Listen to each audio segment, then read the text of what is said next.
Hi, everybody. It's episode 487 of PodQuest. Hey! It is Tuesday, December 12th, 2023. I am Chris. With me is Druten. Hello. And Walnut. Yeah, I'm here. How you guys doing? Tired. Same. It's been a long week, and I've only worked today so far. Same. Yeah. Yeah, I'm doing.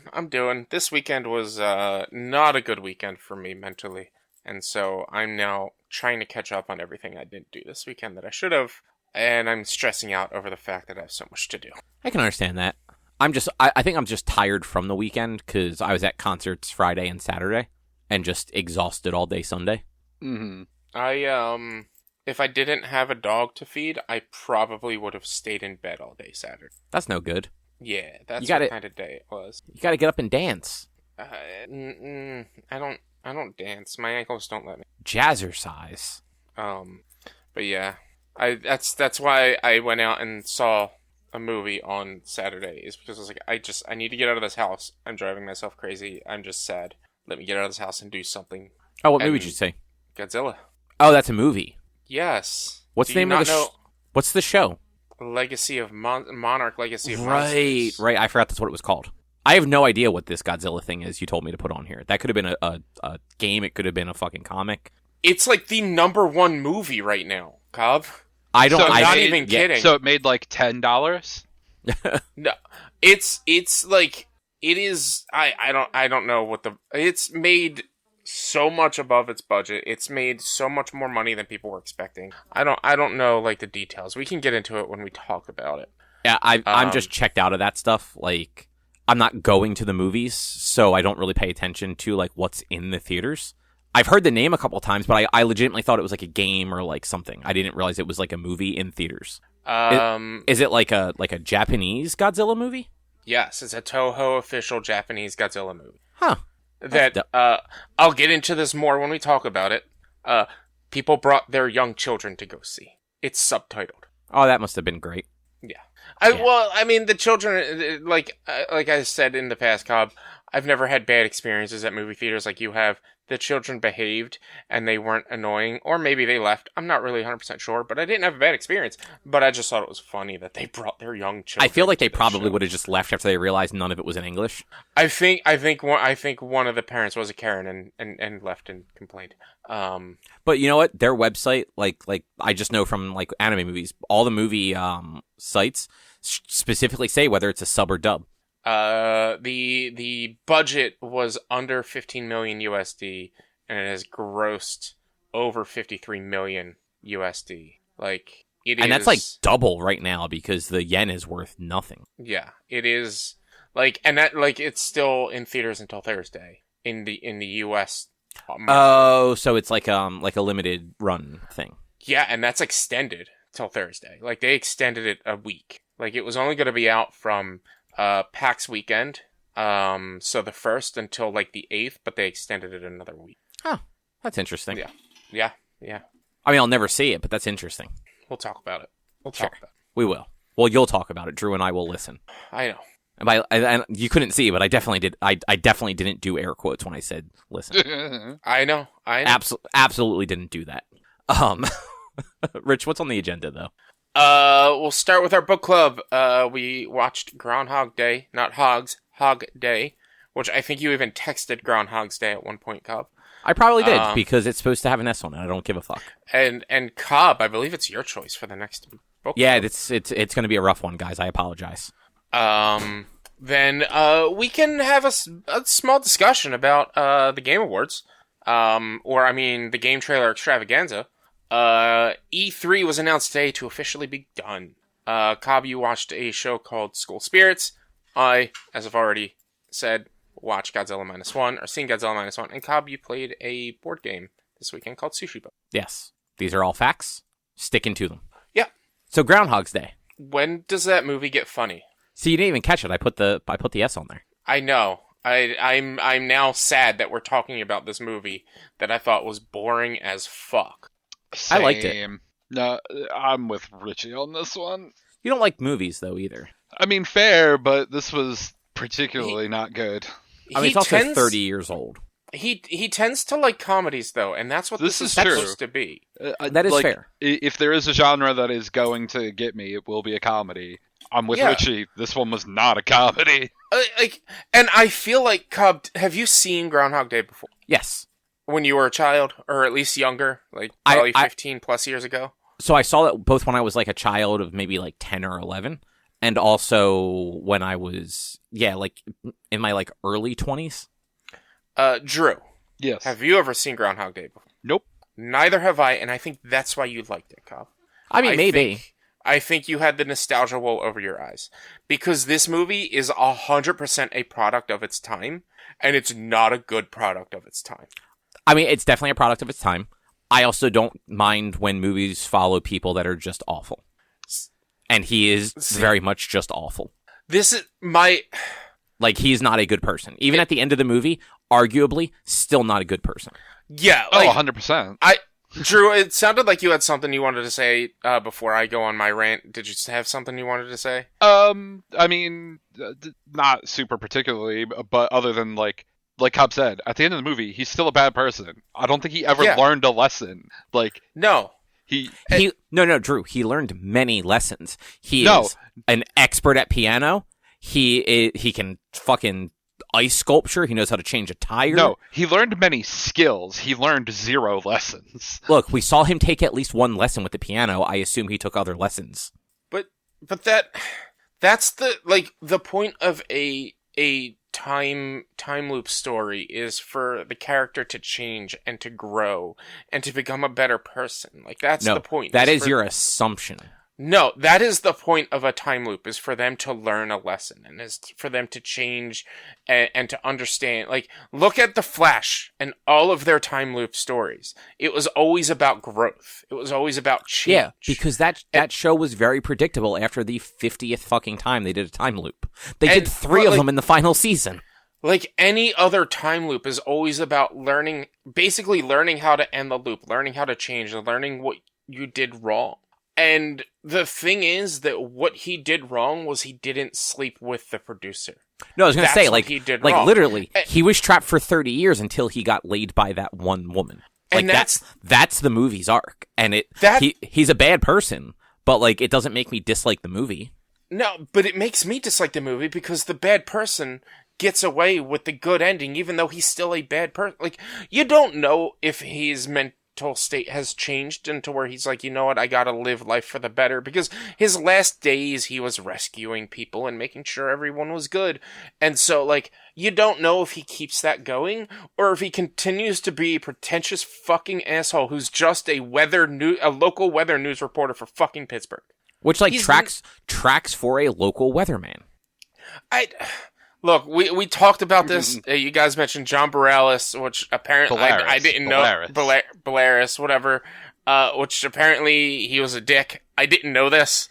So he was not even a dick. He was very full of himself, though. Yeah, I because he was what, ABC? Fox. And he was Fox? NBC initially. Oh, and then you're right. He got run out of town after the blizzard of '96 that he said wasn't going to happen.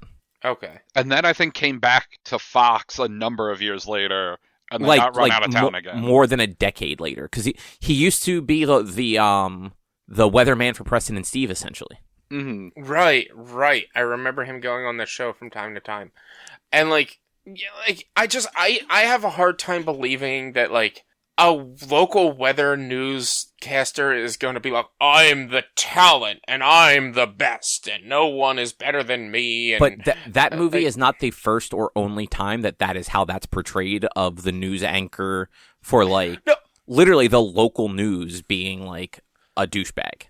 News anchor and weatherman, two different stories, in my opinion. Like, yes, but no. Like the person working on a local network affiliate being a douche is not all that unheard of in movies. True. But it's just like... he at least worked for Pittsburgh, which is a major city. It's not like he was coming out of, like, fucking, I don't know, like... It's not like he was the Punxsutawney weathercaster. Yeah, exactly. But, it's just, like, the movie just starts with him being a complete pretentious asshole, and I was like, dude, he's a pretentious asshole until the last 15 minutes of the movie. Yeah, where then he's like, I'm gonna use my power for good and save everyone every day. And it's like, then you think, like, oh, for however long he was in this time loop for. 30 to 40 years. Did he really say that?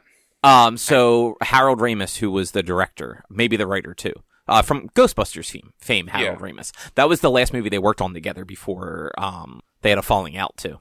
Mm-hmm. They did not talk again until Harold Ramis was like dying. But he said in an interview that based on like the theory that it takes 10,000 hours to master a skill, he believes that character would have been stuck in that time loop for 30 to 40 years. That is not good.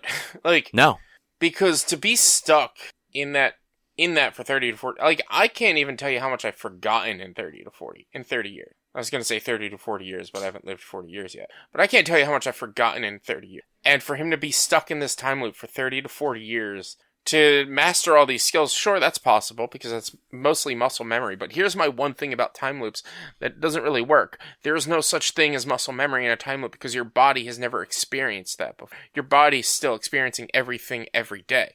For the first time. It's your mind that is experiencing everything else. You're using rules that we're not aware of, though. We do not know what the limitations of this time loop is. But if he dies, he comes back to life. He killed himself 5 times, and he comes back to life. I think it was more than that. But you get what I'm saying. Like, his body never changed. Yeah, because it resets itself to his last living point. But like, we don't know that other things weren't carrying over. We just don't know. His memories were carrying over.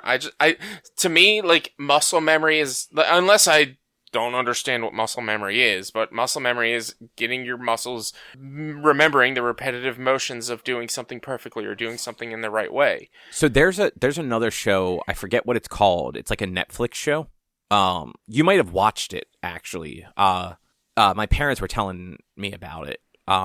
Where there's like a group of people. It's Sense8. It's called Sense8. Did you ever watch that? Sense8. I've heard of it.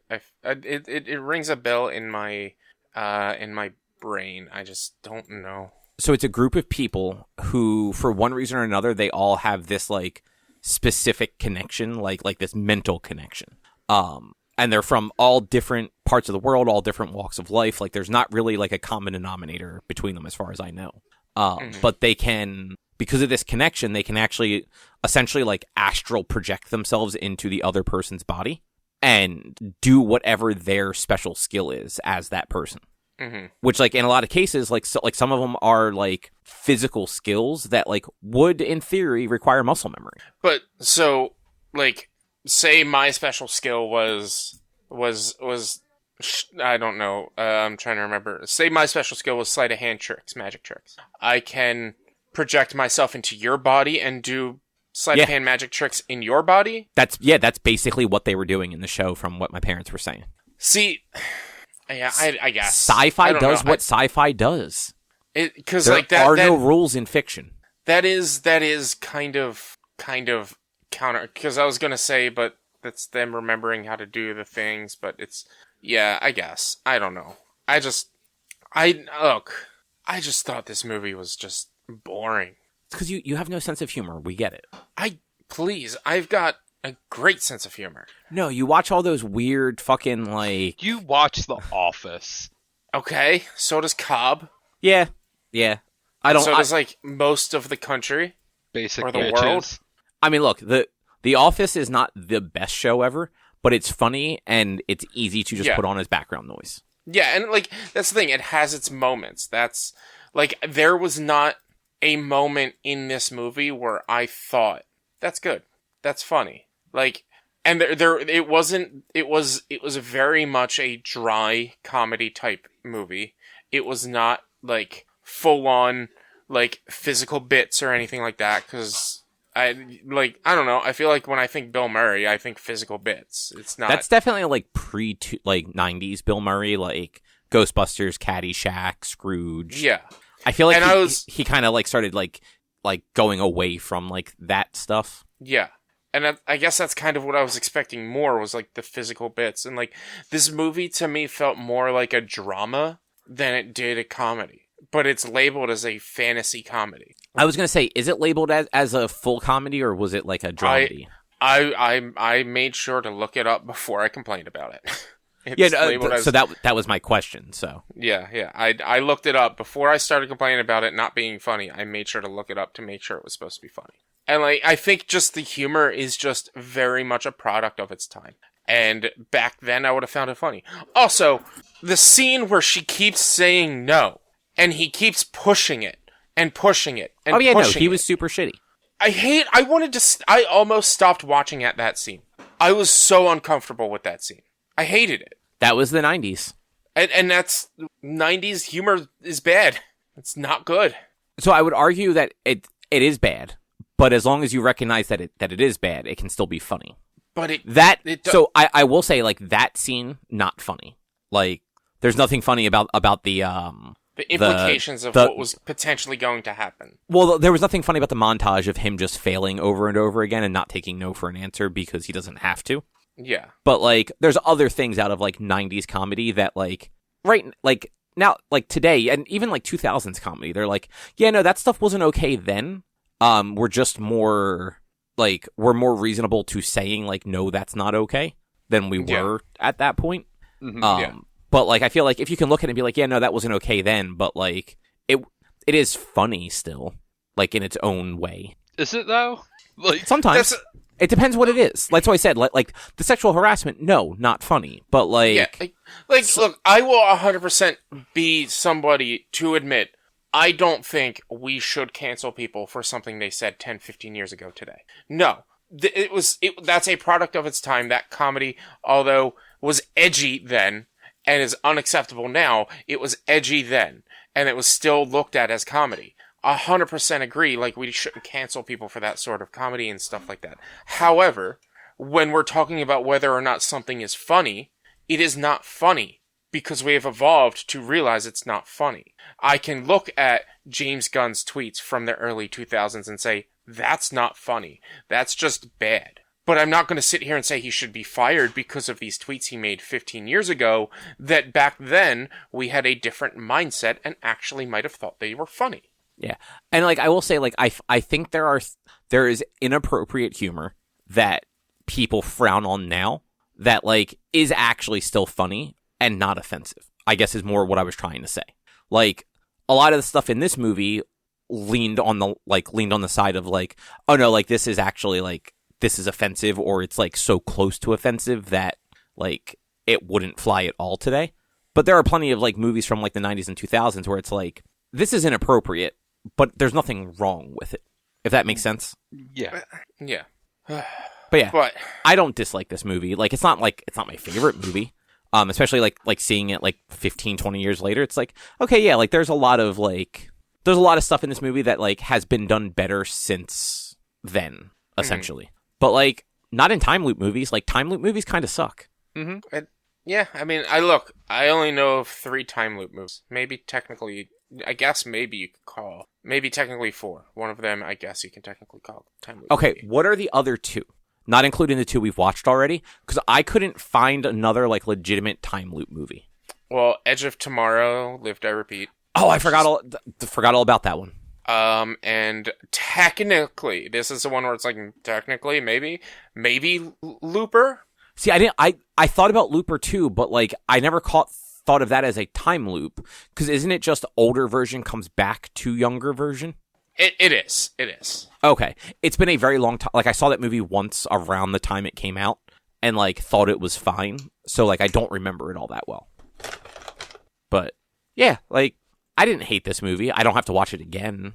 But, like, I didn't have as bad of a time as you guys fucking did. Jesus. I'm not going to sit here and say, like, I want my time back or anything like that. Like, it is what it is. But, like, I would have been perfectly happy never seeing that movie. I would have been perfectly fine never seeing that. Yeah. That's fair.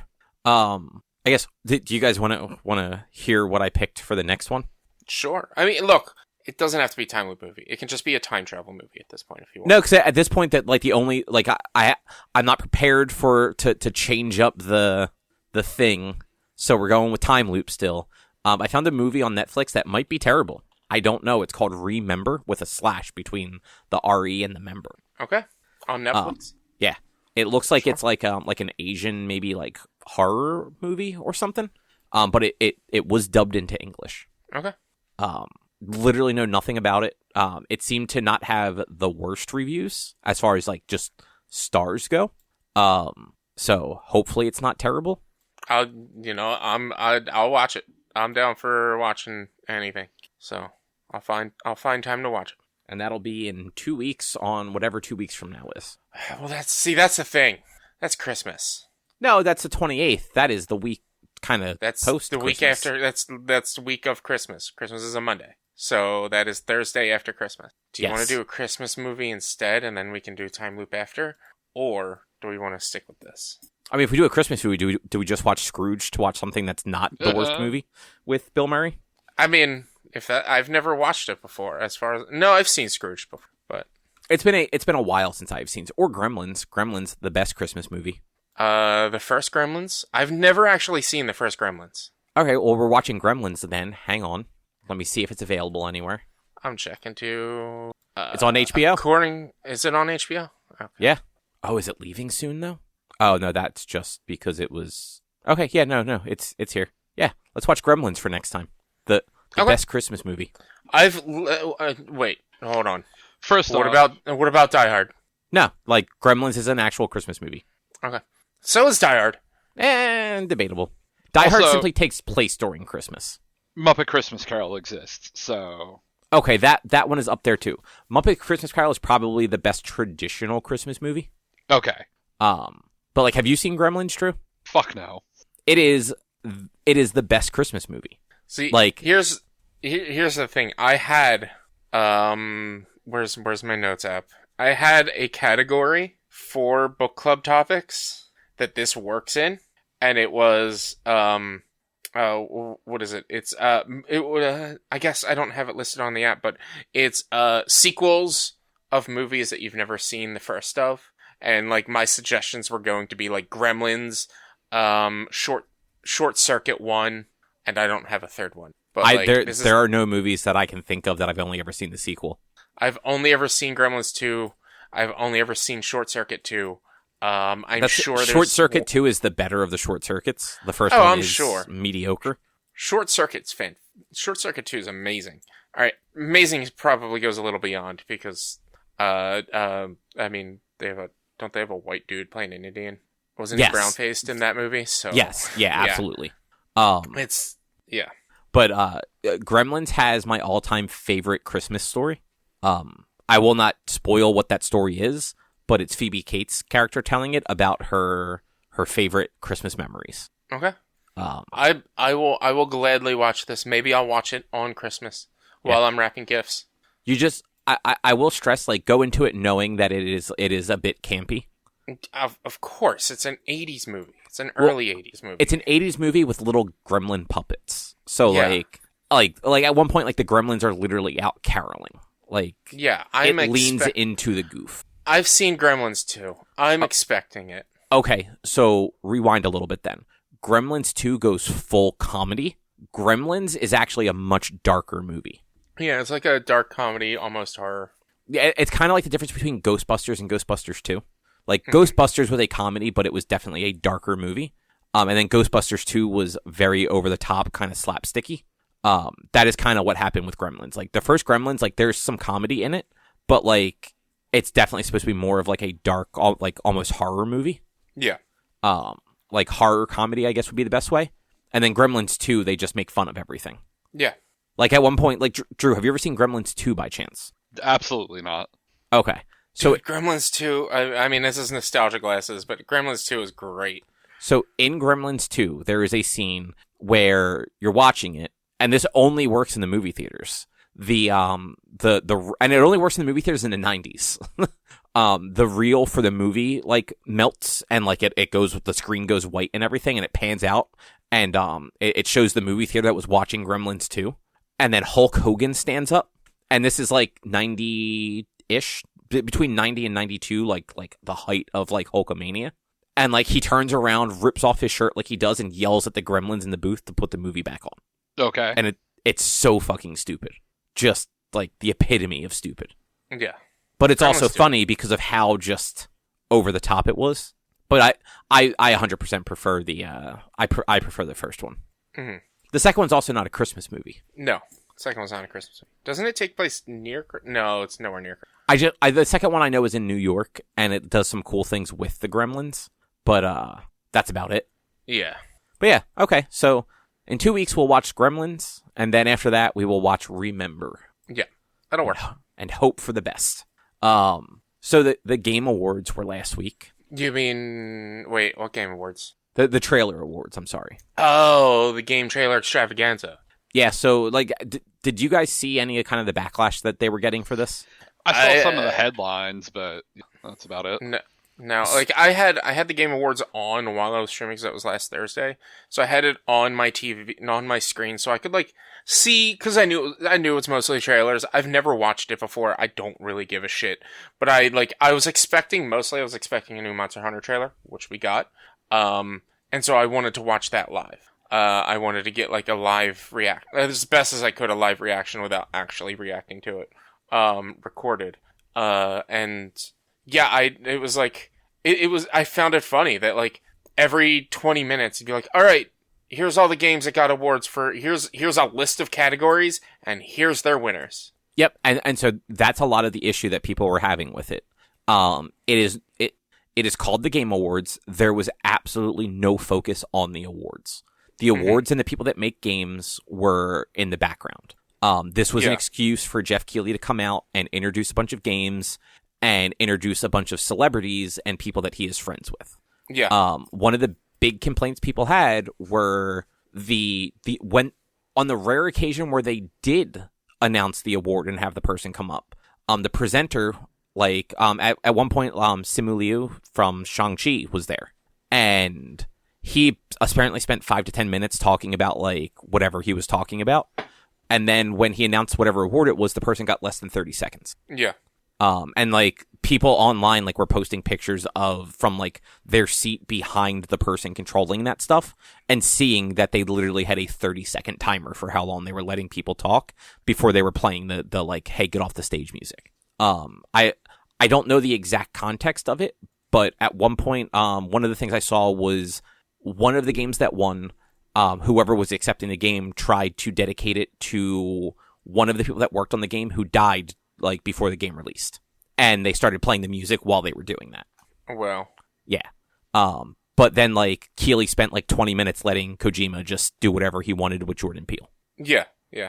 And so, like, the whole thing, it's trailers and celebrities that don't actually care about video games. Like, yeah.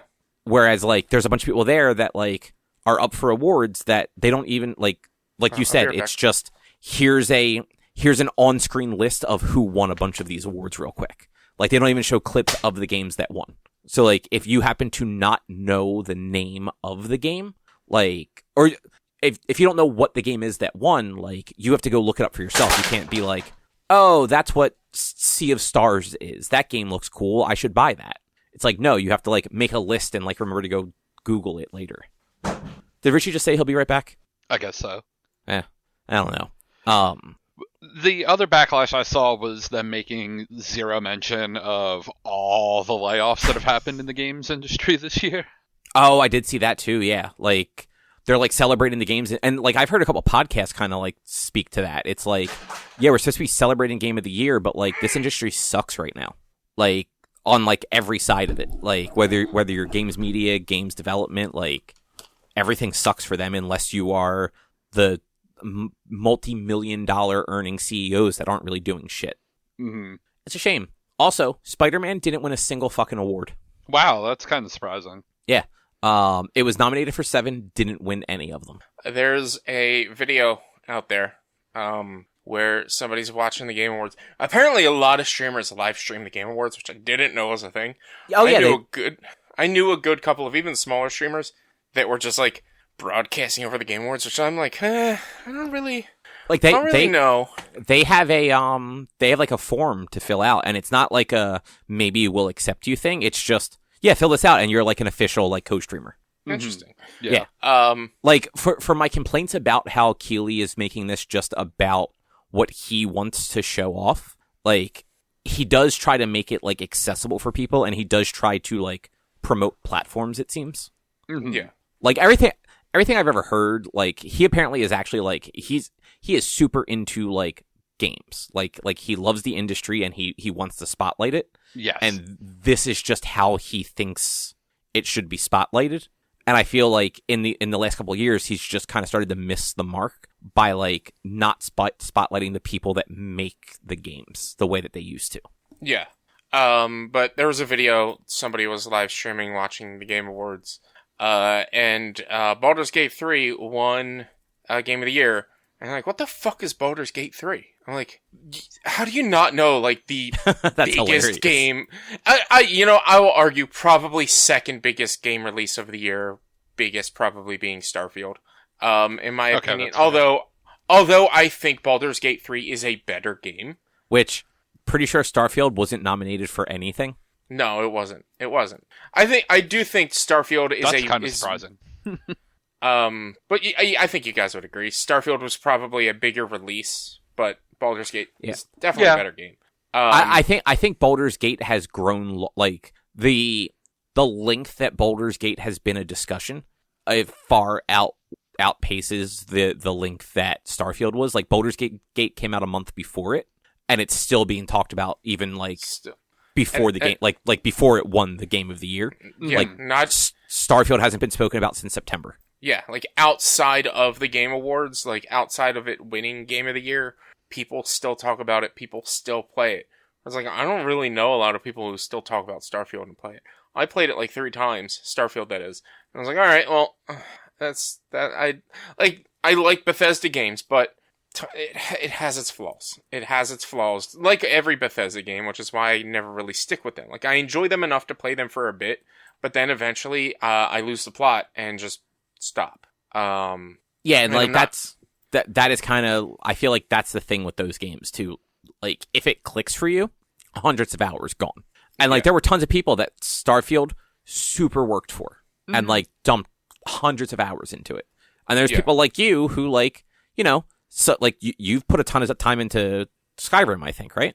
I've restarted Skyrim and Fallout 4 several times. I've never beaten a single Bethesda game. And that's Drew, didn't you play a lot of like Fallout? I mean, I've finished Fallout 3 and 4. I've bounced off Skyrim a number of times. Yeah, so like for you, so like Fallout worked really well for you. Rich, you at least put a lot of time into the other ones, but I don't think either of you had Starfield click. Drew, did you even try Starfield? No, because I don't have PC Game Pass right now and didn't feel like signing up for it to try it. That's fair. And that's the only reason why I did play Starfield is because I had PC Game Pass. Otherwise, I wouldn't have cared.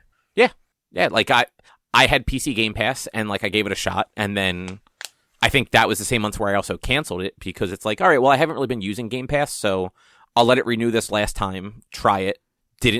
Try it just to be able to have the conversation of like, okay, well, like here's how it plays. I don't like it, but like here's like the pros and cons of it. And then like I uninstalled it immediately after because I didn't enjoy it. Yeah. But like that was also to be expected. Like I don't like the way Bethesda makes games. Yeah. Yeah. But yeah, as far as like the Game Awards stuff goes, it's just I feel like the award part of it was just a big miss. Seems like they announced some cool stuff like that. Like Rich, I know you're excited for the Jurassic Monster Park Hunter. Survivor. But there was Jurassic Park Survival. Well, that's the one I was going to say next. Like yeah, Jurassic Park looks cool. There's apparently going to be some God of War DLC. There's Final Fantasy 16, right? Yeah, DLC, whatever the newest Final Fantasy was. Yeah, 16. Yeah, they also showed stuff for the next chapter of Final Fantasy 7. They showed a trailer for a Blade game that Arcane is working on. So that's kind of cool. There's that game that Kojima and Jordan Peele are working on. It's called like Overdose or something like that. I will say I'm a little disappointed. They had Anthony Mackie out on screen or on stage, and he was not announcing a Twisted Metal game. Yeah, that seems like a missed opportunity, guys. You should have just put a Twisted Metal game together real quick. We're not getting Monster Hunter Wilds till at least January of 2025. Honestly, I'm thinking January 25 because that's around when World came out, was in January, late January of the year it came out. So I think that's... Well, thank God, at least we have another year without a Monster Hunter. I'll probably be jumping back into World at some point this year. But yeah, Dude, you've got 350 hours of RPGs to play. You have no time for Monster Hunter. No, I mean, look, I just reached Chapter 2 of Baldur's Gate 3.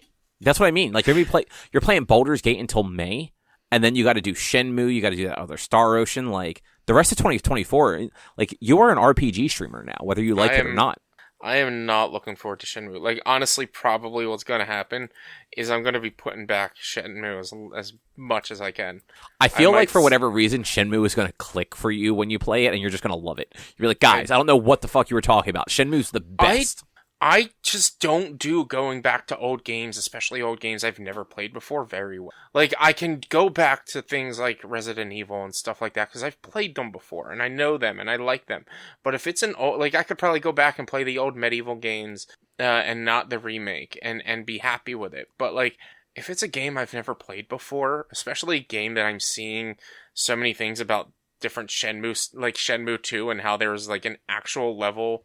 Or not level, but segment in the game where you literally just have to go to work every day. I'm just not feeling that. I don't want to do that, and I don't understand why people would want to play that. But yes, I am the guy who sits here and plays city builder, settlement builder, simulation games all the time. But that's kind of more like, especially like Surviving the Aftermath. While I was unable to work for a week, I played that game for upwards of 30 hours.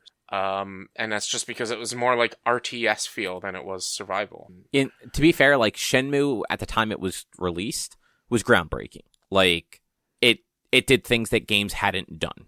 Both visually and mechanically and storytelling.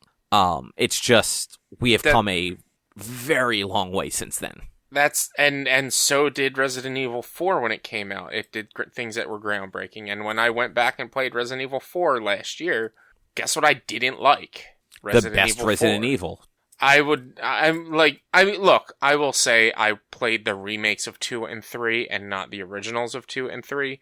But like I would argue that it wasn't even the best Resident Evil. Like maybe back then when it came out, it was the best Resident Evil because you compared it to everything before, but now everything else after has been better than that. I mean, that's kind of how things go, though, right?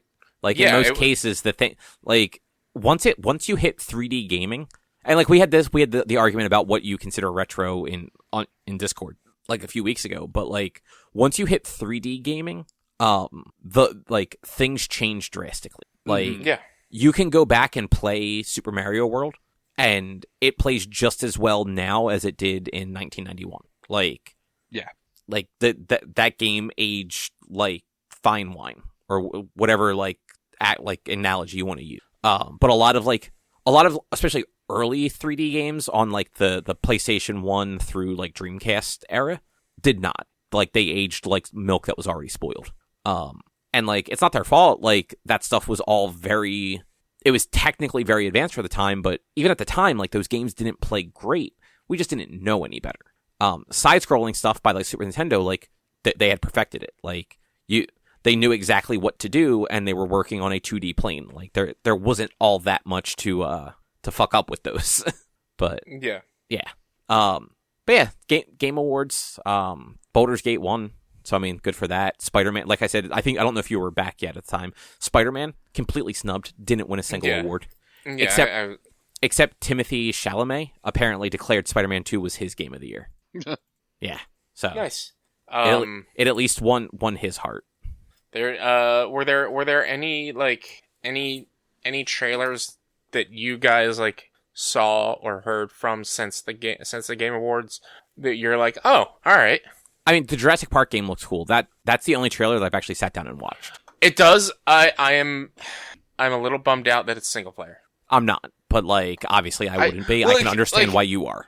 Like the thing is, it's going to be a single player story game. It's not going to be like an actual survival base building, crafting, whatever game. Right.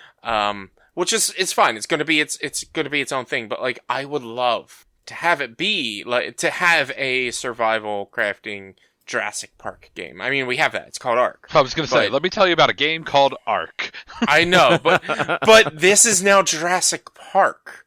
And it's the day after Jurassic Park. Yeah. But yeah, like, I can completely understand why you'd want that. Like, this is exactly the Jurassic Park game I want. Like, yeah, like whether I end up liking it, who knows? But like, single player story based, like, non-survival Jurassic Park game, absolutely sign me up. Yeah, I'm 100% for it. I'm definitely gonna get it. It's gonna be whenever it releases. I'm getting it. I don't remember the release window for it. Probably next year. Well, I mean, obviously next year, but probably late next year. I did not know. I mean, like I said, I wasn't paying 100% attention. I didn't know that they did a Hellblade 2 trailer. Oh yeah, actually, I didn't know that either. I didn't watch it because I just haven't had a chance to, and it's 4 hours, and from what I heard, it's mostly just trailers and music performances. And while some of the music performances are actually very cool, and I'm sure they're great to see live when you're there, I could not give a single fuck about watching them on a fucking YouTube video. Mm-hmm. Yeah. The only other thing that I'm a little interested in is the Visions of Mana, new of Mana game, which those games are always great. I've always wanted to like actually play through them all. I've never fully beaten one. And Drew, there's an Apex Legends Final Fantasy VII crossover event happening. I heard about that. I'm not super interested, but you don't want the Buster Sword in Apex? Yeah, because all the times you see your melee weapon in Apex. Maybe you get Barrett's gun arm. I mean, that would be cool. I don't know. I haven't looked anything into it more. I just know that like the trailer showed that like one of the characters had it's Crypto, Wraith, and I don't know who's Aerith in this. I don't know who that's supposed to be. Maybe I don't know. But Crypto's dressed up as Cloud and he has the busters. Wraith is Tifa. No, Wraith is Vincent, actually. That checks out. Yeah. I know half of the characters you were saying, the Final Fantasy. Watson. I think Watson is Aerith because I just played the trailer and it's Watson's voice. I will say, like, while I don't care about that, I think like it's cool that they do like collaborations like that. It's a weird one. Yeah, no, it is weird, but like weird is sometimes good. Like whether this one ends up being good, who knows? But like, the fact that they're doing it is like, okay, cool, yeah, like take a chance, like do something different. I will also say, like, I am intrigued by the Blade game because it's Arcane, who I thought the Dishonored games were cool, which were, I want to say both of I think Arcane Leon did both of the Dishonored games. Mm-hmm. So I want to say Leon did both Dishonoreds, and what was that? Rich, what is your all-time favorite time loop video game? I don't know. I can't remember its name. Drew loves it. Really? You don't? Deathloop. Yeah, there we go. I literally couldn't remember its name at the moment. You loved it so hard. I figured you'd jump at the chance to say its name. I had nothing against the game. I had everything against its advertising. No, I know. I'm 100% going to play it when I get a chance. I'm pretty sure it was actually available on Game Pass. It's also free now on Amazon Prime. Yeah, it's Amazon Prime and Epic, so you have it on your Epic account. If you have a Amazon Prime account, you can download it. You don't have it, you have to claim it and download it on Epic, or not download it, but add it to your library on Epic. Yeah. Like I had nothing against the game. I'll definitely play it. I just hated how you much boycotted it it for the first year. I didn't boycott it. No, you said you were boycotting it. I had no interest in buying it because they shoved it down my throat, and I just don't want to see it anymore. But Arcane Leon did that one and the two Dishonored, and then Arcane Austin, I think, is the team that did the fucking vampire game that failed miserably. Mm-hmm. Yeah. So not really sure which team is doing this. Wiki says it's Leon. So. Okay. Well, I was listening to a podcast, I think today or yesterday, and they're just like, so like it said from the creators of Dishonored and Deathloop, so like probably Leon, but like there's also like a rumor that they're working on Dishonored 3, so maybe it's Alston. But I think Arcane Austin did the Prey sequel, or not the Prey reboot, whatever you want to call it, 2017 Prey. So like, that game was well received. Yeah. But I am interested to see what they do with Blade. And I watched the trailer for the Apex crossover. It looks like the Buster Sword is an equipable weapon, not just a melee weapon. What does that mean? It's an actual weapon you pick up in the field. Oh, did they add fucking melee weapons into fucking Apex? Look, it's just that's just what it looks like, because Crypto's swinging it around, but it might just be the gameplay. Like, I don't think it's a melee weapon per se. Maybe it's something where like you swing it and it shoots a blast into out. But they did also just have in Apex that recent event where half the team are the robot dude. Which one? Johnny Five? There are two robots. No. The guy robot. There are two guy robots. Not the original robot. Revenant. Revenant. Yeah. They had a Revenant thing where half the group was Revenant and they just had to go kill everyone else. It was like 30 on 30. But the Revenants that they couldn't pick up weapons or anything. They could only do melee attacks, and they kept respawning whenever they would die. It was a very interesting event. I have not played that game in months. I haven't turned it on since April. No, that's a lie. I did play it once outside of April, probably in June, for Xeno Alien was doing a community night with it. But besides, it's uninstalled on my PC right now. I've been wanting to kind of play it again, but I don't want to put myself through. Two trailers I will quickly mention. The Dead Cells developers have a new game coming out called Windblown, a 3D game. Is it cool. Is it a roguelike? Don't know. Doesn't really show, but it's got melee combat. And like the combat in Dead Cells was very good. And then the Sega rebooting a bunch of their franchises trailer. Oh, right, like Crazy Taxi and shit. Yeah, and Streets of Rage and fucking Golden Axe, Jet Set Radio. But not Echo the Dolphin. And not Altered Beast. I mean, Altered Beast is already perfect. Why do you have to reboot it? Because there's no original IP. I mean, this is true. This is true. Speaking of there not being thing, so E3 is officially dead? I didn't know it wasn't already officially dead. I thought this happened already.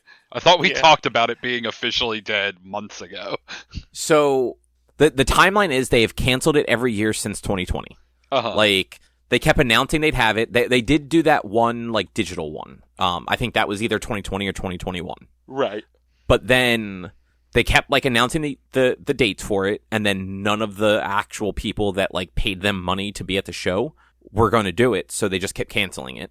Because why put on a show if no one's fucking going that actually draws the people in? And they're all doing their own thing outside of that. And then last summer, I want to say it was, ReedPop, like the people that do like New York Comic Con and the PAXs and everything, they basically bought the rights to host E3 and like run the convention. And then they said, nah, never mind. So at that point, it was basically like, okay, yeah, they're just not doing these anymore. Like, if the company that all they do are giant fucking conferences doesn't want to do this, like, it's just not happening. And this is the ESA officially going on record with like, yeah, it's been great, but bye. There's just no real reason for it anymore. Because of the Game Awards, because, like you said, because Microsoft, PlayStation, or Microsoft, Sony, and Nintendo all do their own things. Like, there's just not really a reason for it anymore. Like, and like before the internet, the E3 was a big reason, was a big thing, because that's where everyone got the updates on the new shit. But now that the internet's around and it's like a mainstay in everyone's life, like, you cannot live without the internet, basically. You don't need an expo to showcase all of this new tech that everyone's already going to know about. Yeah, I think the only thing that's really missing from it is the actual impressions from, like, games media. But even in the last couple of years that E3 was happening, like, even that was becoming a little less prevalent. Like, it was a lot more just, like, interviews and stuff versus them having actual games that like people could try. Yeah. Because like E3 was, even though the last couple of years they opened it to the public, it was never a public show. Like if you went to E3, like sure there were booths and you could go check out the booths, but the shit that was shown at the press conferences, you had to have appointments with those publishers to go to like a meeting room or like a hotel room across town to demo. Yeah. Like you weren't just walking up to the Sony booth and playing Uncharted 4. Like they were probably playing the same clip from the actual conference, but like they didn't have it playable in their booth. Yeah. So like there was no reason to go to E3 as like a consumer or a fan. And I think Reed Pop thought there would be, and then realized like there really wasn't, and the cost of doing it just didn't outweigh the like they weren't going to make enough back essentially. Yeah. Because like if they went full fan, that's just another PAX. So you're not going to have the same companies there to show things off, and you're not going to have the same level of media engagement. And if they go for a more traditional E3, you're not making any money because like most of your money is just going to like running the show. Yeah. But yeah, like all the major publishers all do their own things now. You've got stuff like the other Jeff Keighley thing, Summer Games Fest. GameSpot does a thing. Kinda Funny does their like indie showcase stuff. There's like the Wholesome Games Direct that they do. Like there's basically instead of it being like 4 days of like press conferences of nothing but the big like 4 or 5 companies, it's now like a month of like everyone just kind of does their own thing in the same general time frame, and you know we're basically seeing the same stuff. The only real downside is what Sony does now is kind of pathetic. Like everyone else still at least has a little personality to theirs. The Sony state of plays are just devoid of any personality or heart. They're barely good marketing. Yeah, I mean, but Sony's all business. Yeah. Well, you know what? That might change because what's his name? Captain Asshole is stepped down. I don't know. I don't remember who it was. Jim Ryan? Jim Ryan? Yeah. Like the guy who's basically just he every time he was in front of a microphone or a reporter managed to say something shitty about the games that they've made over the years. And not so much like that the games were bad then, but just like, well, people are stupid if they want to play games that are old. like just shit like that. Like, why would anybody do that? Because people want to, you fucking idiot. Like, how did you get this job? But make Shuei Yoshida the fucking boss. Like, at least that guy plays games. Yeah, to be an executive in the gaming industry, you should have to be a gamer. Yeah, and like I don't know that like Sean Layden, I think it was with a D, not a T. I don't know that he like actively played games still, but like the way he talked, like you could tell like he played games in his life. Right. Like the way like Reggie talked, you could tell like he did actually play games. Like whether he still played them actively versus just like the little bit he had to for work. Like, who knows? But, like, that was a thing that he did at one point. And, like... Yeah, you could tell that he was they were passionate for gaming. Exactly. Yeah. And, like, Phil Spencer is very much like that dude still plays games for sure. Oh, yeah. He absolutely smokes a bowl and, like, plays a game. Like, there is no doubt about it. Mm-hmm. And, like... To an extent, like I feel like Andrew House when he was like the big guy at PlayStation, I didn't get the impression that he necessarily played games, but he just seemed more like he seemed more willing to like let the people that like knew what they were doing do the thing and just kind of like say what he was meant to say. And Jim Ryan came from the other side of Sony, and like I don't think he knew what a fucking video game was. Yeah. So, but you know, it is what it is. E3 is gone. Long live E3, I guess. I don't know. How's that work? I guess. Rest in power, E3. No, because like it was a bad time for the last couple of years. I will appreciate like I saw Jeff Gersman tweeted anyone that is out there saying nothing but negative things about E3, don't take them seriously. And like he had a little bit more to it. But it was basically like yes, E3 had problems, but it was not this raging pile of shit that a lot of people were trying to make it out to be. Yeah. Those people were just bitter because either they didn't get to go, they went after it had kind of like declined a whole bunch, or they're just bitter because they're fucking on the internet. Mm-hmm. But yeah. I mean, maybe they're not fucking on the internet, and that's what. I mean, yes. That's probably if they're on the internet, they're probably not fucking. Like that is true. They're too busy making content, I guess. Making the TikToks. Yes. Rich, that's not a shot at you. I want to make that clear. You're not making TikToks. I mean, I was making shorts and TikToks for a while. This is directed at you then, at least when you were making those things. I've stopped just because I just haven't had the energy to do a lot of video editing beyond just my Let's Plays. I mean, look, video editing, it is not hard, but it is time consuming. And it can be, I should say, it can be hard depending on what you're doing. But, it is time consuming at the very least. Even just minimal, cutting things. Time consuming. I used to take a full match of Apex and cut that down to long enough for, to a minute, and that would take me an hour. Sometimes. It would take me half hour to 45 minutes to get that done, because I'd have to go through a 15-20 minute match and find the sequences and segments that made sense or that were interesting or that were good. And I'm bad at the game. So, they might be few and far between or whatever. And so, when I would cut that together, I would then have to shrink that down and then cut out what doesn't really work to get it down to a minute. It would take me about a half hour to get a 20-minute, 30-minute long match cut down to a minute. Yeah, I mean, doing PodQuest, between editing, getting the post ready, all of that stuff takes an hour to an hour and a half if I'm not distracted by work stuff. Mm-hmm. And none of it's hard. It's just I go through, I run a couple filters to clean up all the basic stuff that I can clean up and level out the audio. And then I go through with all of our tracks lined up, and any weird noises I can spot, right now while I'm talking, if I notice that Rich, you have some weird background noise, or Drew, I'll go through and I'll just mute that so that there's not weird crinkling or something in the background if it were happening.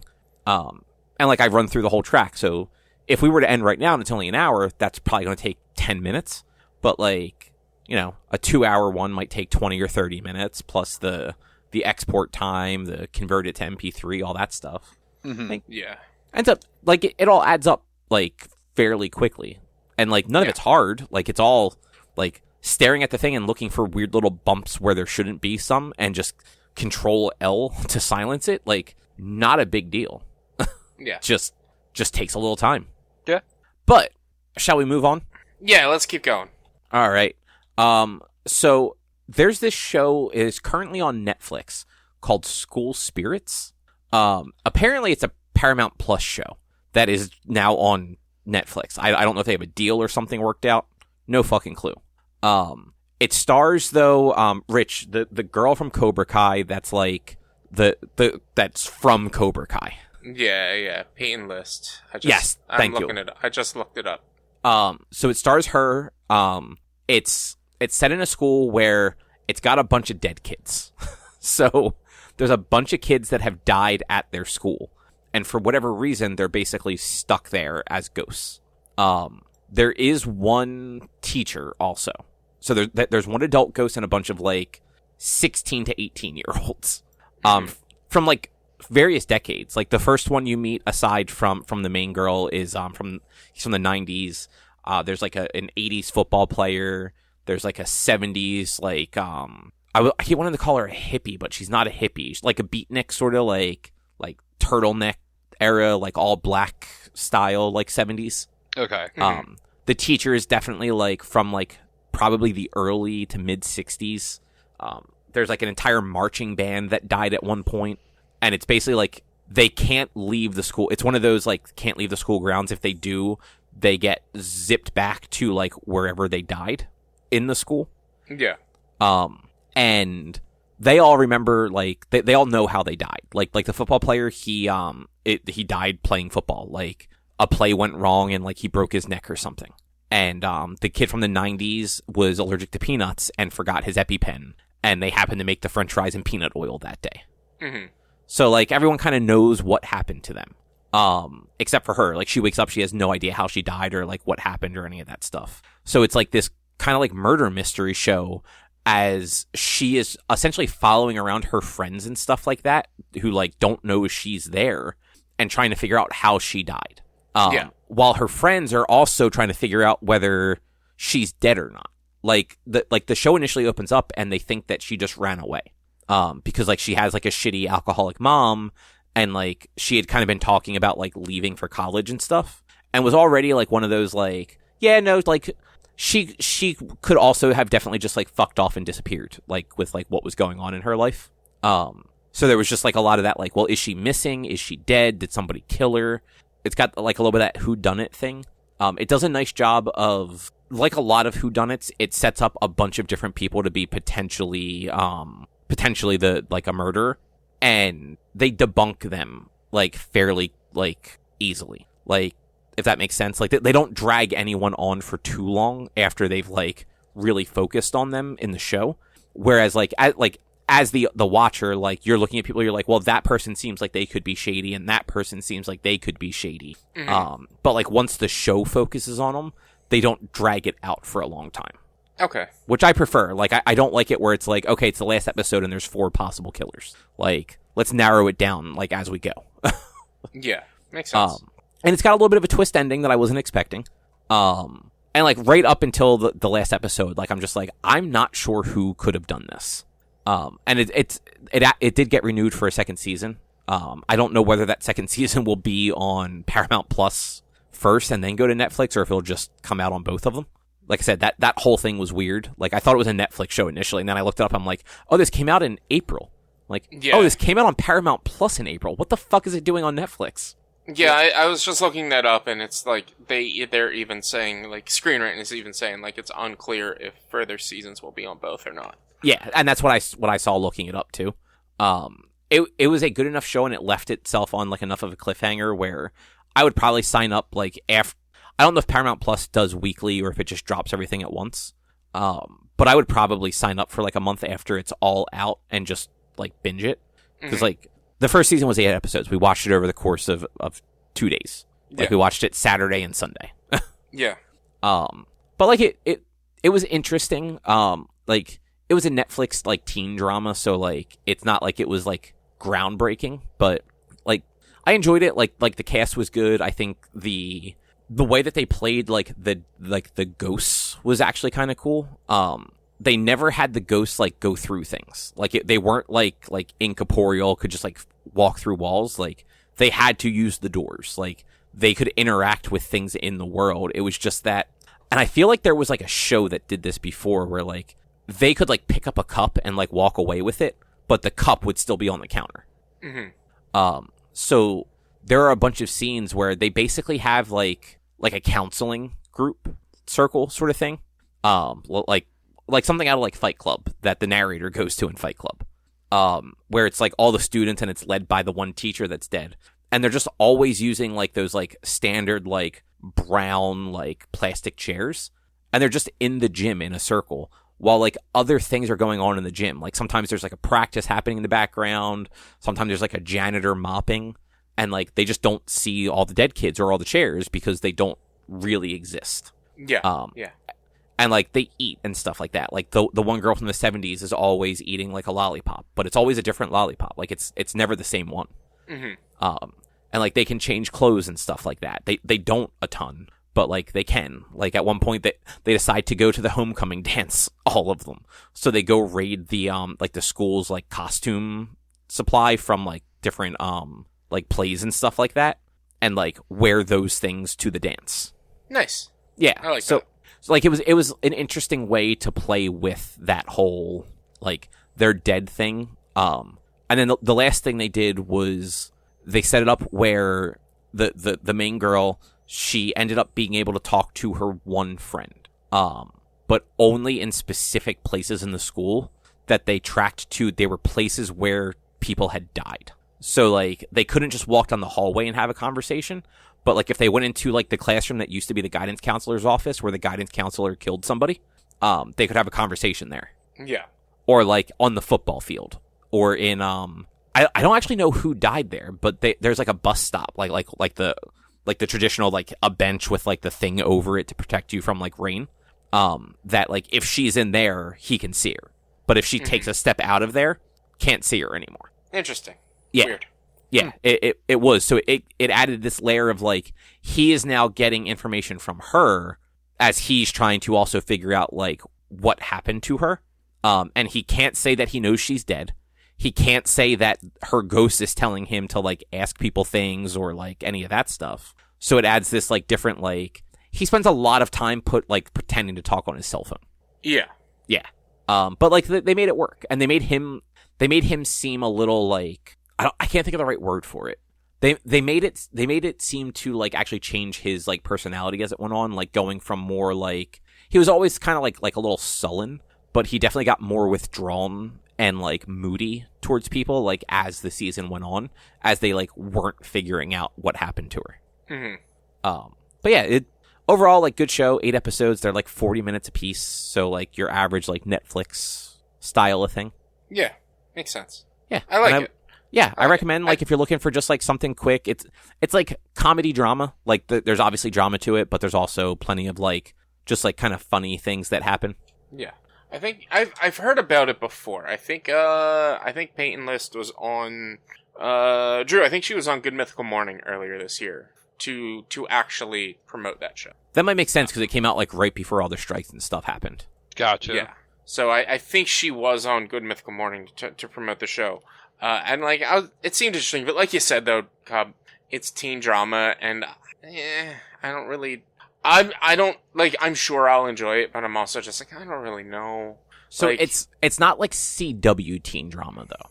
I know, it's gonna be like Cobra Kai teen drama minus the kung fu or the karate. And you know what, it's not even that much. Like, if the death hadn't happened, it absolutely would have. Because, like the boyfriend cheated on her and stuff like that, but, like, because of what's going on with, like, her being dead, it's like, okay, this ends up being more of, like, a mystery, and people kind of also dealing with, like, is she really dead, and, like, grief and all that, than the teens being, like, shitty teens to each other. Yeah. But yeah. And then you watched a Godzilla movie that I thought was just like a game. Like, the biggest Godzilla movie in the fucking world right now. It's the biggest movie in the world right now. It's not even number 1 in America. What's number 1 in America? The Hunger Games. When did Hunger Games that's right. come out? There is a fucking Hunger Games. So the Godzilla was number 3 all week, 3 weeks it was out. Okay. So that is actually major for, like, a Godzilla movie. Yes, it is. Especially like a Toho Godzilla movie. Yeah. But yeah, so Godzilla Minus One, it is essentially a prequel to Godzilla 1954, the very original Godzilla. Can I interrupt you for 1 second? Yes. Drew, did you say that Hunger Games was number 1? Yeah, I thought so. I'm seeing for this past weekend, yep. The Boy and the Heron was actually right. number 1. Hunger Games was number 2. Yeah. But it looks like as far as today or yesterday, because they don't have today's yet, Godzilla was actually the higher grossing movie yesterday. It made 190,000 versus 156 that Hunger Games made. So there you go, Rich. Number 1 movie on Monday the 11th. Look, I'm just saying it's getting a lot more press and a lot more talk than. No, I was actually giving it credit for that. Yeah.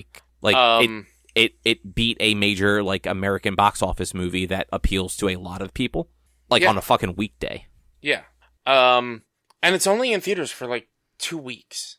Like, literally, from Friday to the 1st until the 14th. It's literally, like, 2 weeks. That's it. That's all the time it's in theaters for. So, Godzilla Minus One, it takes place, technically... I don't know if they're going to try to reboot the franchise with this.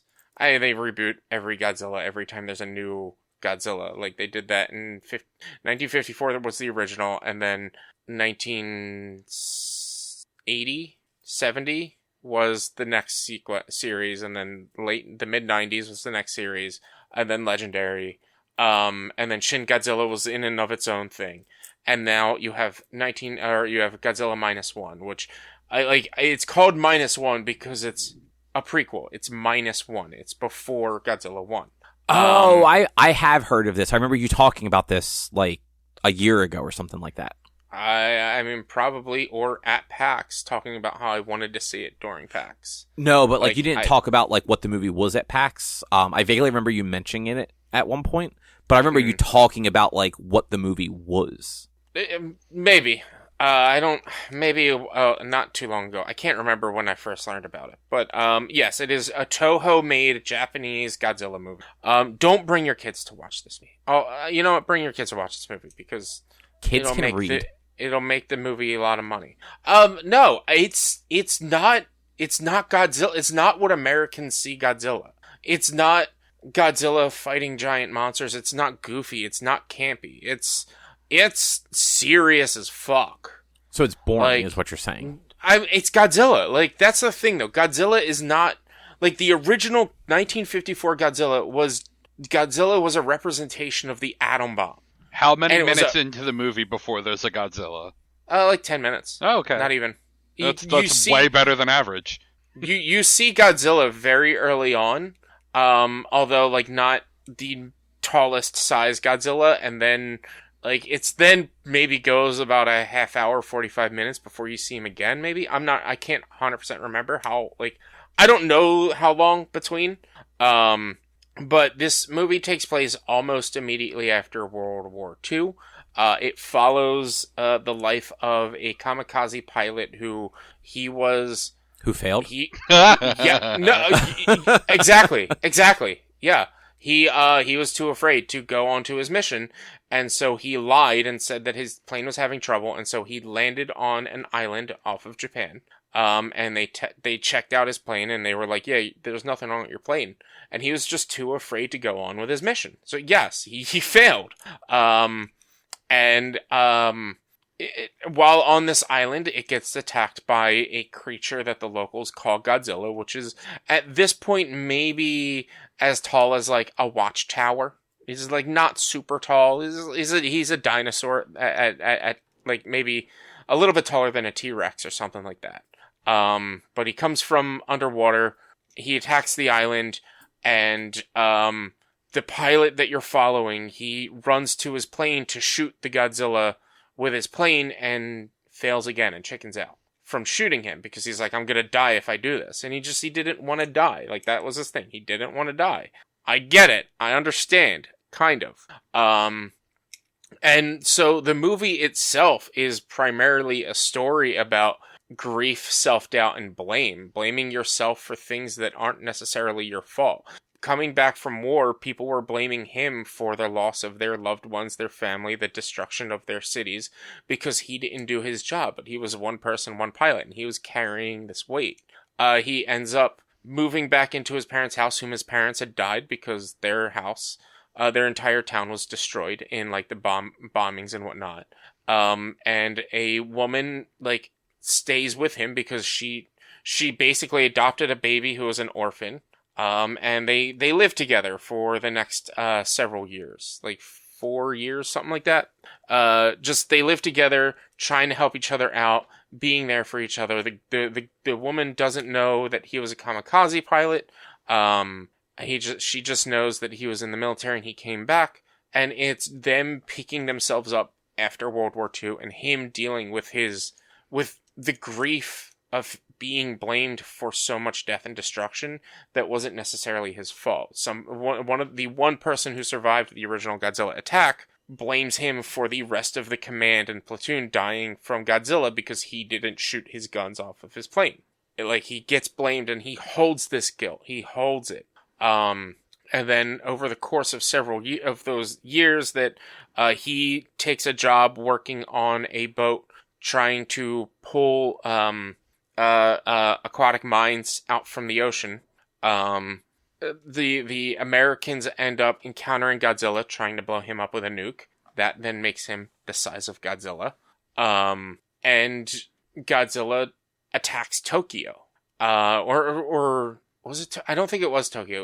It was a different city. I can't remember. But the city that he attacks, the woman that was living at his house that he basically fell in love with, but was too ashamed of himself to actually ask to, like, date and marry.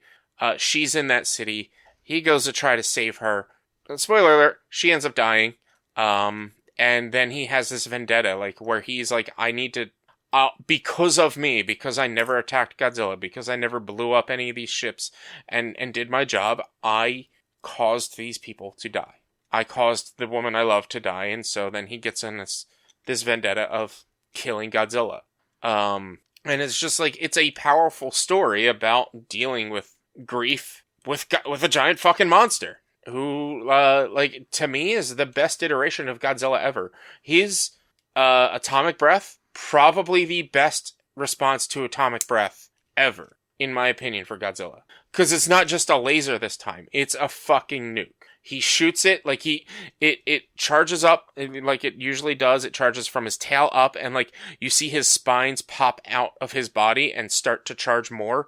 He actually inhales a lot of energy, and then you see him fire it, and it's not like a line or a beam that he, like, burns multiple buildings with or cuts buildings down, 3 or 4 buildings down. He aims it at one location, it hits, and then it fucking explodes. It is the most brutal atomic breath you will ever, in my opinion, probably the second most brutal, because Shin Godzilla's major atomic breath was wild. But yeah, it was a really good story, and I was in awe. Like, it's not often that I go to the movies anymore when I do go to the movies and people are clapping at the end of the movie. That's true. That is true.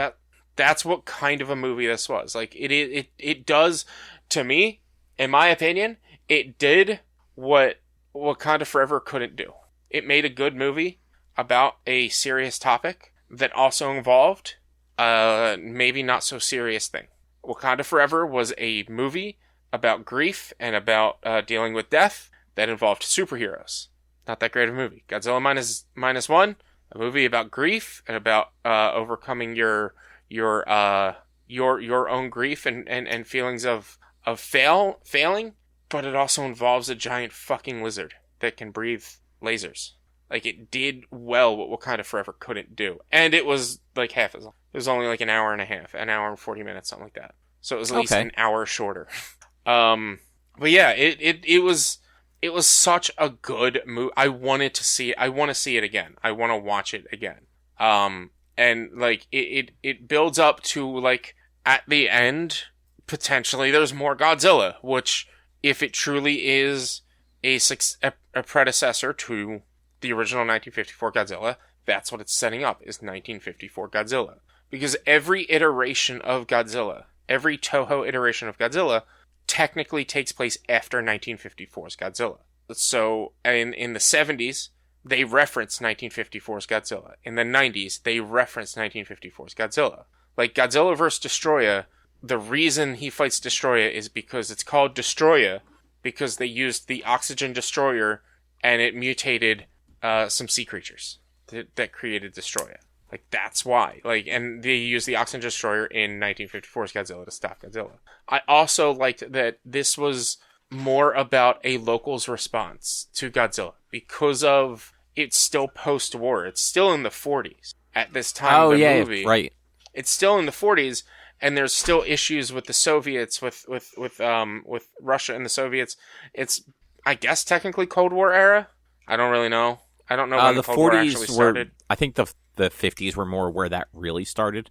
Yeah, but it's like there's still tensions between U.S. and Russia, or U.S. and the Soviets, that, like, the Japanese couldn't actually mount a counteroffensive. They were being de-weaponized and demilitarized.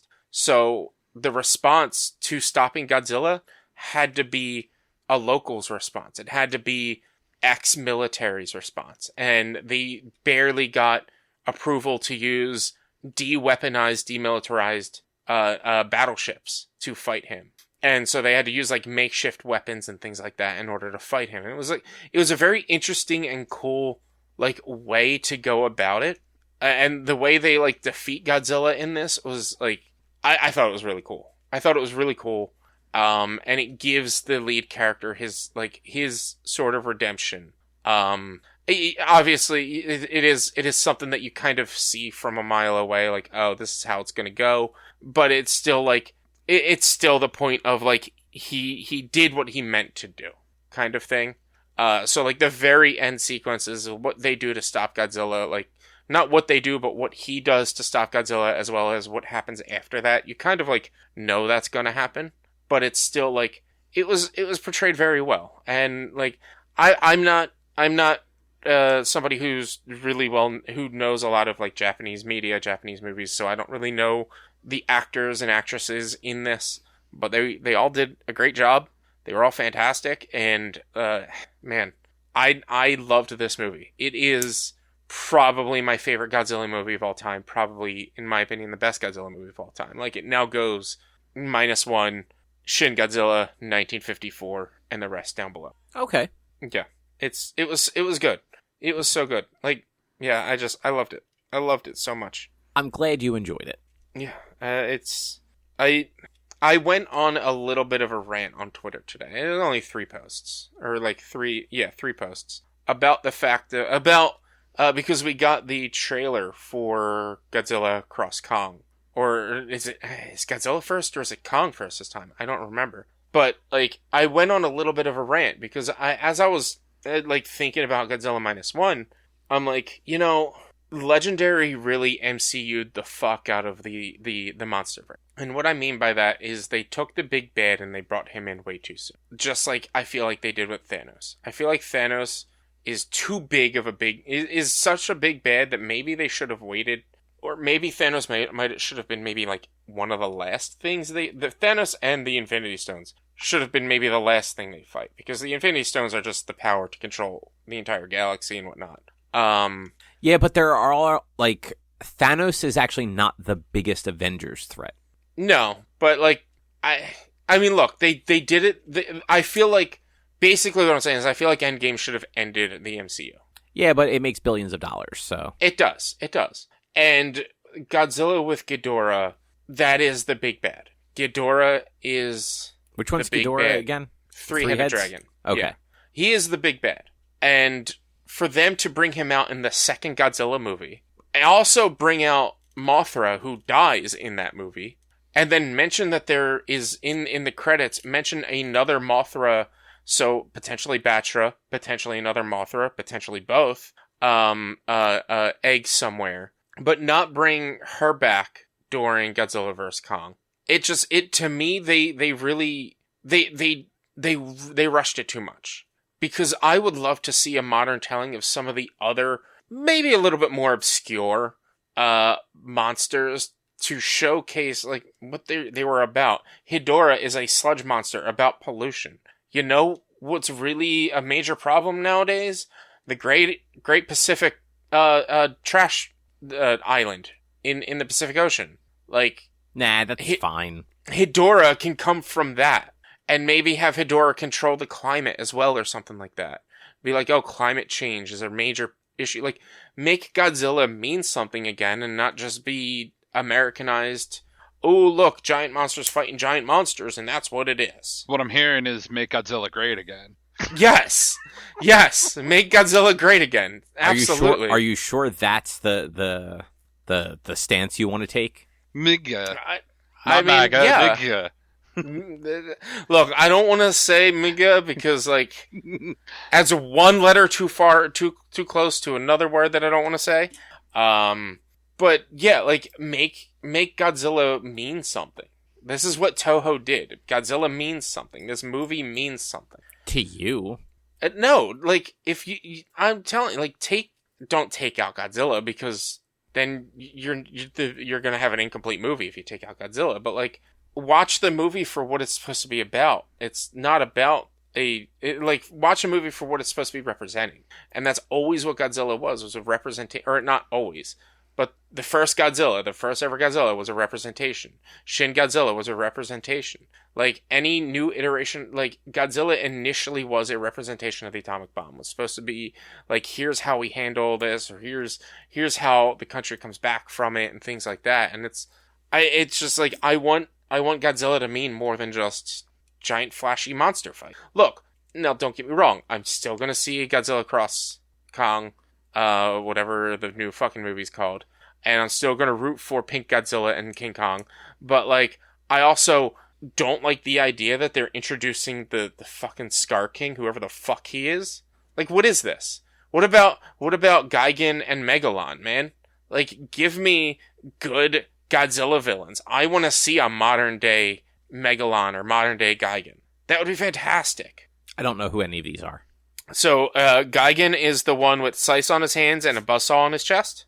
And Megalon is the bug with drills for hands. Hedorah was the sludge monster. Biollante was a fucking plant monster. Like, yeah, I mean, I remember you talking about all of these things at one point or another, but because I've never watched any of them. Like, I know. Like, I don't retain what any of them look like or what they do.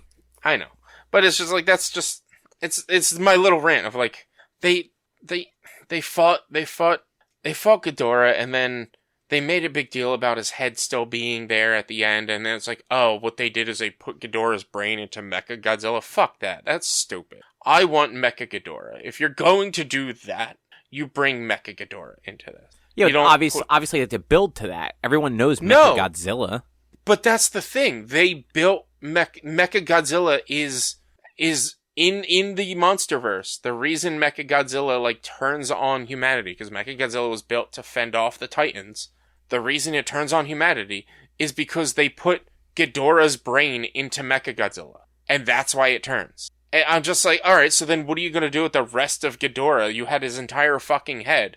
You took his brain, you put it into something, and now its brain is destroyed. Like, I guess we're not getting Mecha Ghidorah? You don't know that.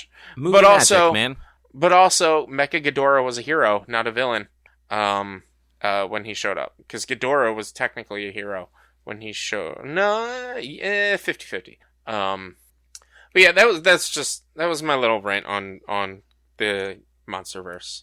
Like, it's its own kind of movie. Like, it's hard to compare the MonsterVerse to other Godzilla because it's very American. It's a disaster movie. It's not. Yes, it has no message. It has no point. It's just a disaster movie. Yeah, and look, the later versions of like some of the Godzilla movies also didn't have like a real point to them. Later on, some of them were just, oh, we have these giant costumes. Let's keep fighting them. But like they focused more about the humans handling different situations, and the monsters were just fighting in the background for most of it because it was still something that like humans had to deal with, humans had to react to, and it always did have maybe a minor point to it.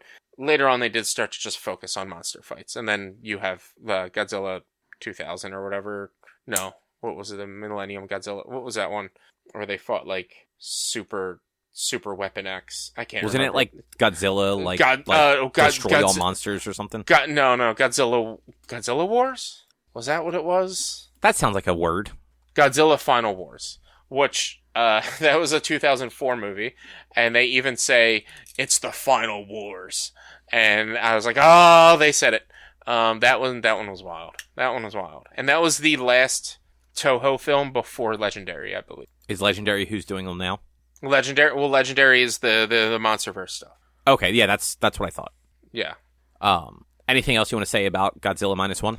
It's a great movie.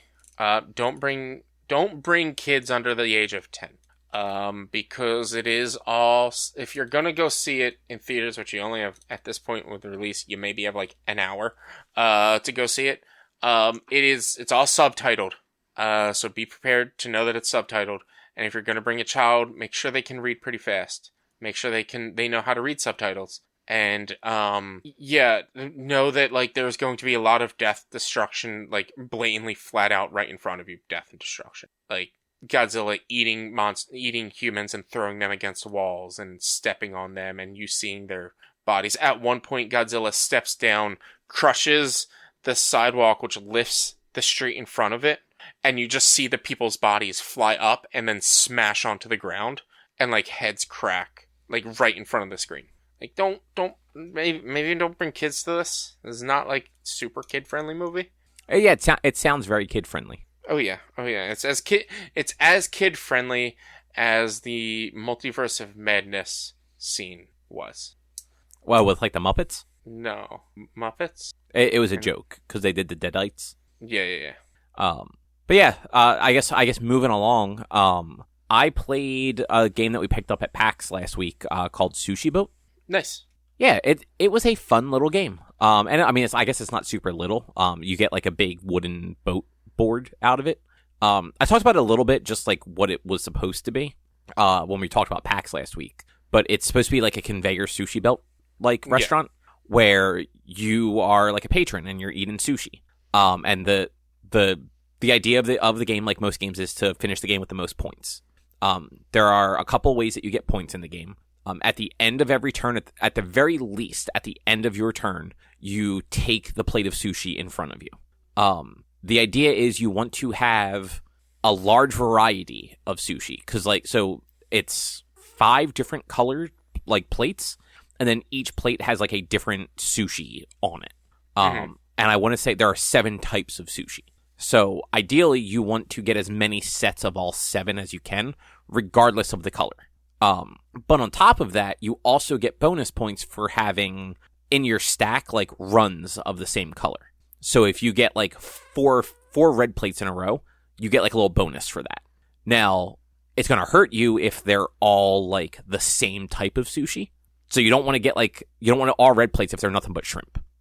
Which I accidentally did because I didn't realize I picked up so many shrimp plates. Shrimp is good though, so I don't blame you.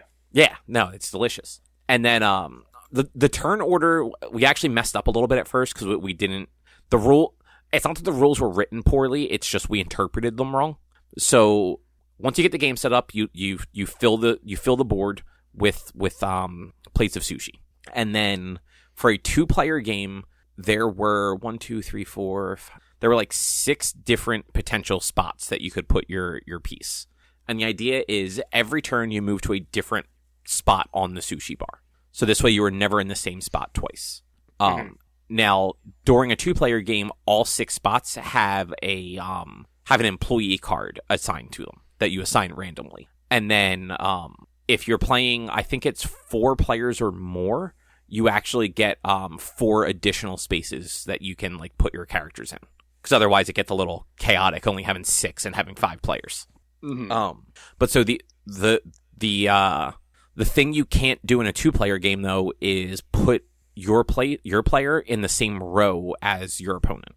So the board is broken up into like little segments. So if I'm on the left side of the board, Erica couldn't put hers directly across from mine. Like I'm in that row.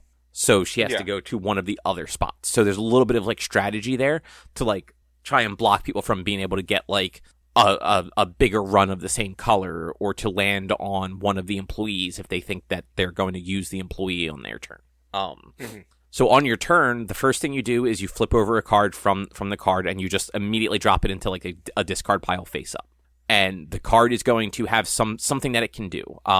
There are cards that give you bonus points at the end of the game based on like different combination of things. So I had one that was if your stack is smaller than your opponent's at the end of the game, you get 6 extra points. I also had one that if you have at least 4 red plates and 4 yellow plates, you get 6 extra points at the end of the game. And there were different combinations of that and like different stipulations for different ones. And then there are other cards that have some sort of like in the game bonus essentially, like play this card and you get an extra plate of sushi from anywhere on the board. Or play this card and if you get a wasabi challenge, which I'll talk about in a second, you don't have to do the challenge, you just get the points for it. Those cards in particular also have a little stipulation in the top right corner that is either a red like garbage sign or like a green arrow sign. If it's a green arrow sign that you flip over, you just refill the sushi board. So like you put a new piece sushi plate at the end and you push everything up until all the spots are filled again. If it's the red garbage sign, you actually fill the board until you push the furthest plate into the trash. So depending on like how the cards get flipped, sometimes you might have to add like 5 new plates to the board before like you fill it up again. So it keeps everything moving a little bit and you kind of end up potentially losing plates that you have to wait until you get a wasabi challenge for them to get cycled back into like the draw bag for new plates to go onto the belt. Now, once you do that, you do whatever the card tells you to do as far as the trash or move thing goes. Then you decide where on the board you want to move your pawn to. From there, you can do one of 3 things. You can either pay 1 yen to do whatever the employee at your spot does. So, like, there's a cat card that the cat lets you take a plate out of the trash and add it to your stack. There's, like, a chef card that lets you just take one wasabi cube, which adds points to your game at the end. And then there's like other ones that let you reorder your stack of plates. Like you can take like a plate off the top and put it anywhere in the stack that you want, like stuff like that. You can also pay 1 yen to buy the top card on the discard pile. So like that's how you get that card into your hand, by like paying for it during your turn. You can buy more than one card, but you can only ever have 2. So if you have 2 and you go to buy a third one, you have to discard one of the 2 you have already. And then there's a few like optional things you can do, but the last main thing you can do is if you don't want to pay anybody, you just take 1 yen from the bank. So you kind of like accumulate a little money that way. And then the last main portion of your turn is to take the plate of sushi in front of you and add it to your stack. And you're always adding it to the top of your stack. You cannot go reorder your stack or look through your stack. So you have to keep somewhat of like an idea of what plates you've been grabbing so you can try and keep that variety going. And then as far as like optional stuff goes, you can like, if you have cards that are playable, you can play a card anytime during your turn. You can actually pay your opponent anytime during your turn to take them off of the board so that you can put your pawn wherever they were sitting. Like, which can be super useful if you're trying to get like that particular plate or the thing from the worker, or trying to block them from potentially doing the same thing. Like from getting the plate in this case. Yeah. And then there are these cards called wasabi challenges that I mentioned, where when you flip them over, the way the board is set up, there are 2 plates of sushi that are fully hidden, like in the top of the board. Like there's like a little piece of wood that goes over it, that you take 2 of these little cubes that the game comes with. And on your little player board, you have all 4 or all 5 possible colors of plates in like little circles. And you're supposed to like cover your board, put your 2 cubes on the 2 colors that you think the hidden plates are. And then you refill the board until you push both of those plates out. And if you guess the right color, you get that cube. If you guess both of them, you get both cubes. One of them, you get 1 cube. None of them do the cubes go back into the bank, and you try again later. Mm-hmm. So that is both the wasabi challenge is how you get these wasabi cubes in the most kind of bulk. There's 4 of those in the game, so there's 4 times for that to happen. It's also how you get the stuff in the trash back into the bag for pulling, so that you can keep filling the board up. And the game just ends after you flipped over all the cards. So the more players you have in the game, the more cards you actually keep in the deck to start. And we took, I want to say it was 10 cards out of the deck to start. And the game says 30 to 60 minutes. And we probably played for like 2 hours, but that was like 2 hours of like figuring out the rules and realizing we fucked up a little bit. Like when we were playing initially, we were flipping the cards and we thought we were supposed to do the thing on the card. Mm-hmm. Like if it said like take an extra plate of sushi, we were taking an extra plate of sushi. It just so happened that Erica got those every time, so she had like 6 more plates than I did at the end. Nice. And we actually ran out of plates of sushi for the game, because that's not how it was supposed to be played.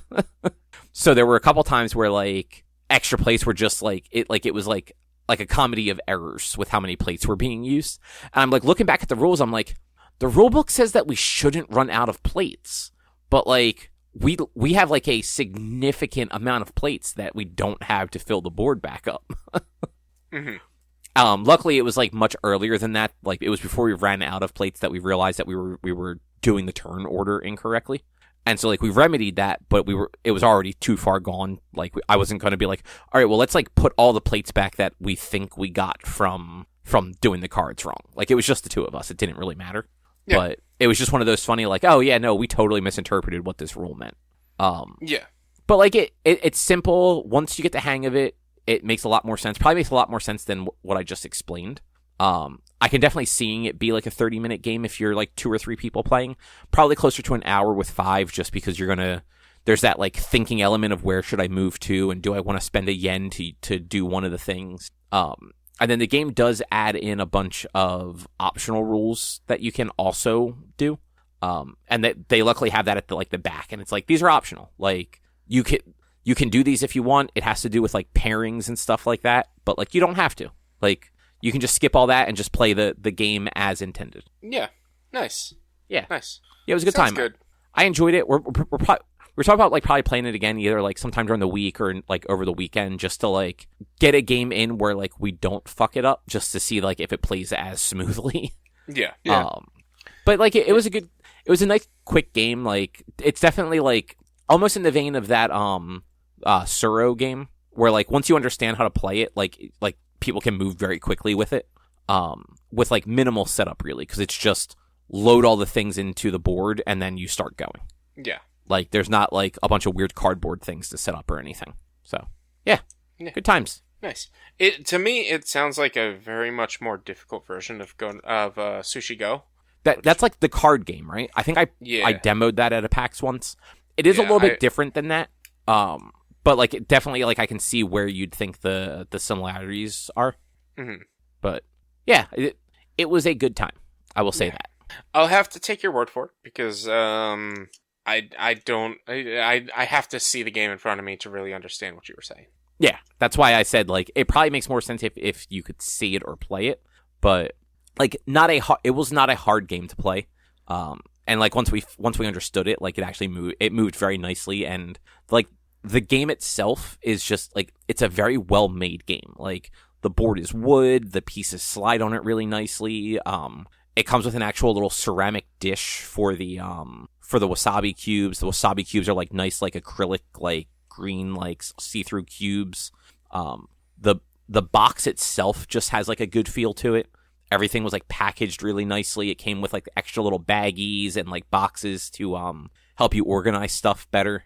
Like just overall, like it was a $60 game, and like it feels like $60 worth of quality. That's good. Nice. Yeah. Whereas, like, I think that, like we talked about a little bit last week, like that Nexus Infernum game, like, not that game wasn't good, but, like, again, $60, like, nothing felt real quality in there. Like, the instructions were a little lacking. The pieces were just pretty standard cardboard. It was a lot of cardboard. Yeah. But this, like, wood and ceramic and plastic, and they did a good job with it. It's a Japanime game. Like, it was over at, like, the booth that sells all the anime-themed games. Yeah. Makes But, sense. yeah. Anything else either of you guys want to talk about, though? No. No. Not All this right. week. Well, in that case, we will wrap it up for this week. If you'd like to find more of our content, you can head over to www.one-quest.com. You can also help us out by supporting us at patreon.com/onequest. But if you can't support us there with your dollars, you can always go to your favorite podcast platform like Apple Podcasts, Google Podcasts, Spotify. Rate us, review us, subscribe to us. All of it helps. You can also find us on social media, facebook.com/onequestonline or at @1_quest on Instagram and Twitter. Our YouTube channel is youtube.com/onequestvideo, and you can always send us an email to social@one-quest.com. And Rich, what is your streaming looking like? Twitch.tv/b_1. We're on video game streaming Monday, Tuesday, Thursday, and Sunday. After this week, I am giving Timmy some time off so I can focus on playing all the RPGs. So it'll primarily just be Baldur's Gate and Sea of Thieves on my streams, or eventually the Star Ocean remaster, or Shenmue. I had somebody say that they were going to redeem points for something else, but that wasn't an RPG. But they have not redeemed the points yet, and I don't have the money to get that game, and it's only on sale until Thursday, so that game will be a bit away. But yeah, just come hang out. Mostly RPGs and Sea of Thieves for now. Nice. Cool. And with that, we will be back next week with something else to talk about. Thanks for listening. Bye. See Bye. you.